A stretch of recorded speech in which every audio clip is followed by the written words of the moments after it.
Alors nous sommes ici depuis 10 minutes plus ou moins. On peut voir que le cet individu présente une stéréotypie, donc un comportement stéréotypé. Donc il n'arrête pas de faire le tour autour de son bassin. Il tourne, et là, peut-être qu'il va faire une pirouette. Hop là, vous voyez?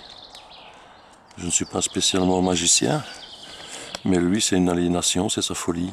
Donc faire le tour, quand il arrive à cet endroit-là, il fait demi-tour. Ce n'est pas un comportement naturel du tout chez cet animal dans la nature. C'est un comportement qui est produit justement par la captivité. Regardez, hop, on refait un petit tour. Voilà.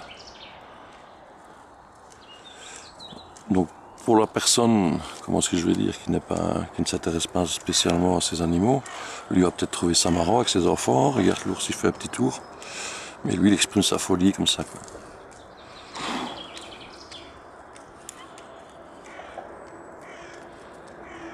Voilà. C'est totalement affligeant qu'en 2019, de telles structures existent et qu'on permet, du moins on consciente cette folie. Ah, je vais arrêter.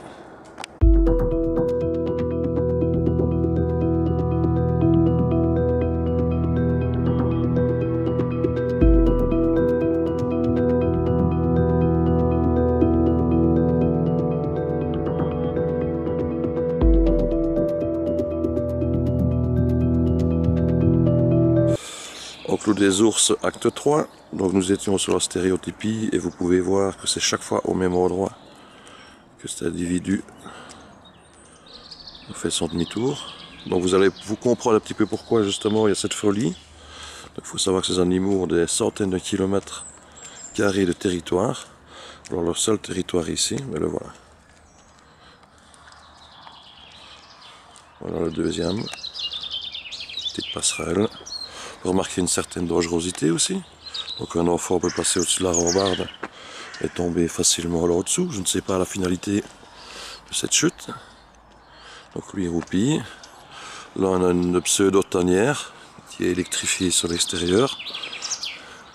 Voici la porte de sortie. Donc ils n'ont que ça. Voilà. Donc c'est un petit peu comme certains humains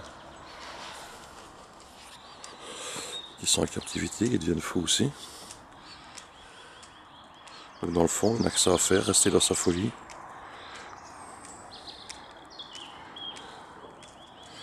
Donc chaque visiteur, conscient de ça, s'il ne le sait pas maintenant il le sait, voilà encore un petit tour.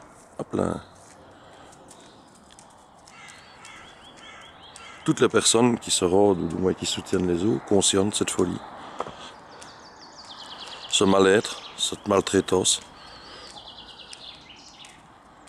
Car rendre quelqu'un fou, dans le monde humain, n'est pas accepté, mais bien chez l'animal.